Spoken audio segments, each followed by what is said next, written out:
Hello, I'm Ron Waterman. Welcome to StorySMART Creative Social Media, the video series devoted to teaching you do-it-yourself communication techniques to grow your profits and build your brand. The revolution underway in modern communications empowers brands to reach anyone, anywhere in the world with video and social media without breaking the bank. Yep, that's right.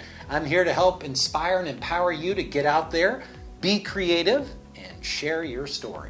Today I want to talk to you about a dozen factors or trends in modern communication you should consider when crafting your communication strategy for working with the news media. Believe it or not, there's still news media out there and you should be working with them.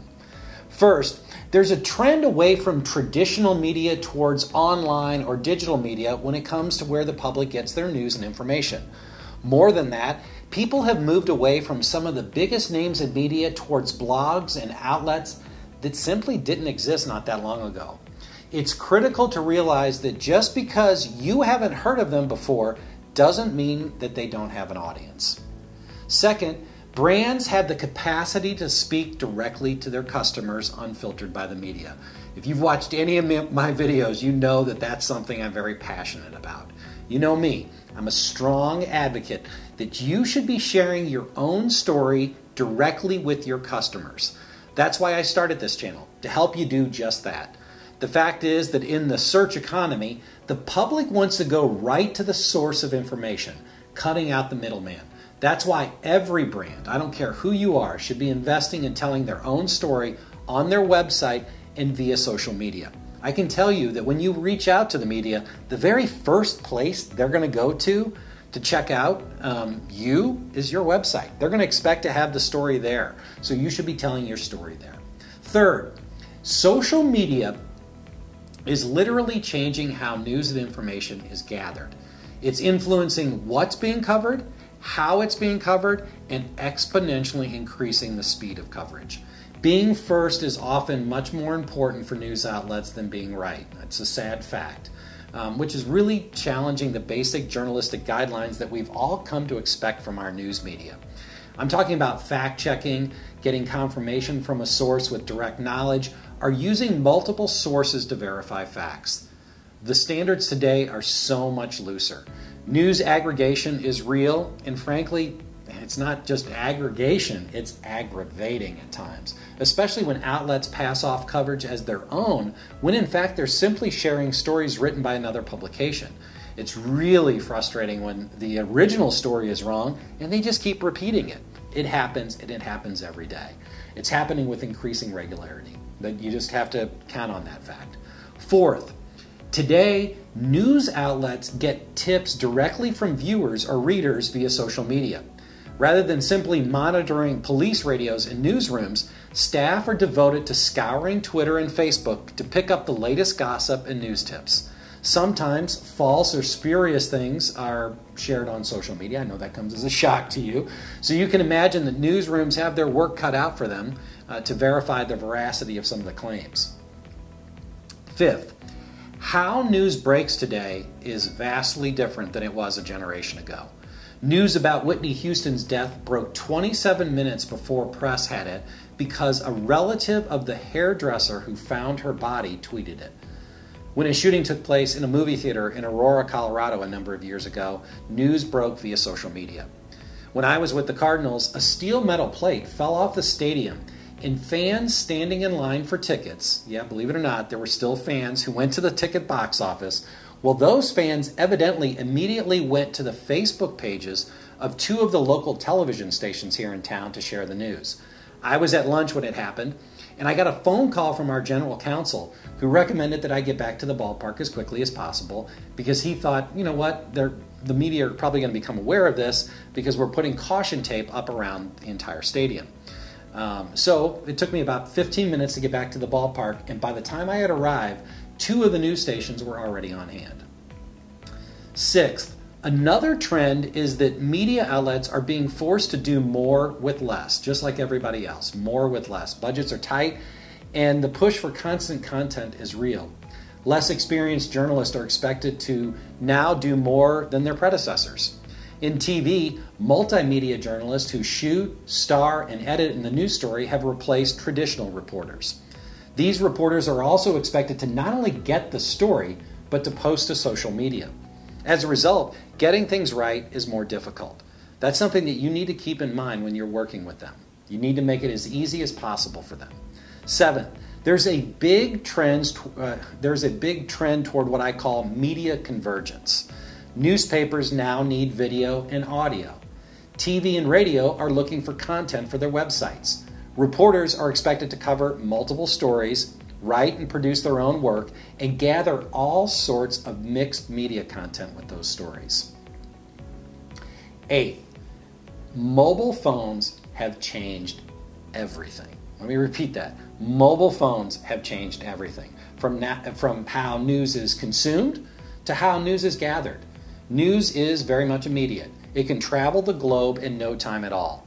Everyone and anyone has the potential to be sharing a video clip that leads the news cycle, since they have a device in their hand or in their purse or their pocket capable of shooting high-quality video. Some of our phones are capable of shooting 4K.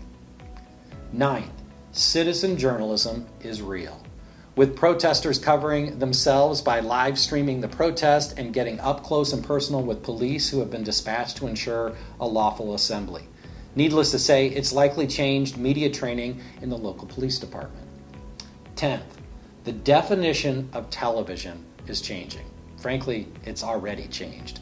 Video is everywhere on every device. Serial programming is coming from all corners of the digital world.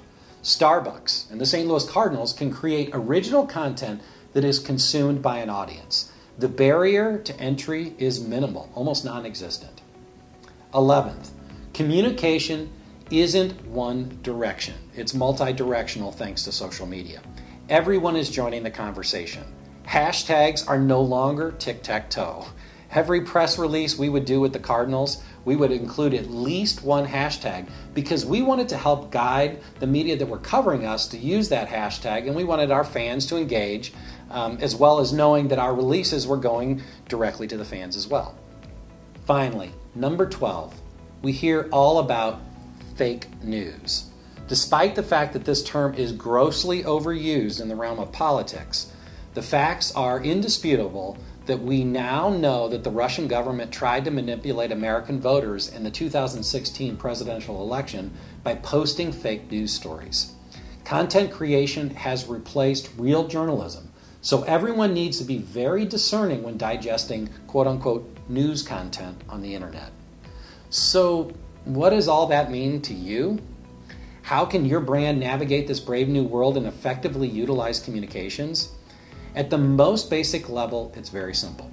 Know your story, front and back and sideways. Be ready to share it always. Put your story and whatever information you want the world to know about you out there on your website in a way that is easy to find. Be consistent and simple in your language. Pete and his twin brother Repeat are your new best friends. Know you may need to respond to media quickly as news breaks fast. Also know that the reporter who is covering you likely has a bad case of attention deficit disorder because they're doing too many things at once. They likely grew up in a digital economy and are more likely to consult and trust digital sources than picking up the phone and talking to a human being. More than anything, this is a great reason to have your story and information easily accessible on your website. Don't be surprised if they quote it verbatim and don't source it. They're on constant deadlines, so the need to fill a column, a blast email, or a web page is driving their agenda. Have a variety of digital assets ready to give journalists to help them with sharing your story. It doesn't matter if they work in radio. They could still use video, photographs, and logos to help with their web story. The more you make their job easier, the more likely it is that you'll get an accurate story.